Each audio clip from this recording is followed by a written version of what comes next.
আমি কেক এনেছি, কিন্তু পনির আনতে ভুলে গেছি। যা না, বাজার থেকে পনিরটা নিয়ে আই। ভাই, ওকে গাড়ির চাবিটা দিয়ে দে। ঠিক আছে মালকিন, এক্ষুনি নিয়ে আসছি। এই রামু, আমাকে একটু বাজারে নিয়ে যাবি? আমি যাচ্ছিলাম। হ্যাঁ, ওঠ গাড়িতে। এই, তোকে কি বলেছি যাকে তাকে গাড়িতে ওঠাতে? তুই নিজের কাজে আছিস, সেখানে যা। ম্যাডাম, ও তোমার প্রতিবেশী, নিয়ে গেলে কি ক্ষতি হতো? এই, প্রতিবেশী বলে কি আমার গাড়িতে উঠাবি? তোকে যেখানে যেতে বলেছি যা। আরে থাক না ভাই, আমি চলে যাচ্ছি, দরকার নেই এই গাড়িতে যাওয়ার। আমি হয়তো ভুল করে তোকে বলে ফেলেছি। ঠিক আছে, আসছি।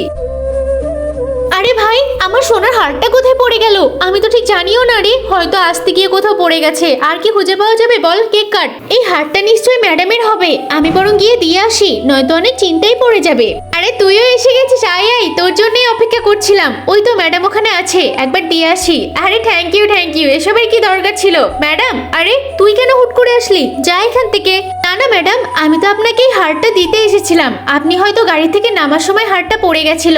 আরে এটা তো আমারই হার। হ্যাঁ, তাই তো দেখছি। তখন নিশ্চয়ই গাড়ি থেকে নামার সময় হারটা আমার পড়ে গেছিল, আমি তো টের পাইনি। কিন্তু ওই লোকটাকে আমি কত বকাবকি করলাম। ভাই, তুমি আমাকে পারলে ক্ষমা করে দিও, কেক খেয়ে যাও। না না ম্যাডাম, এসবের কোনো দরকার নেই।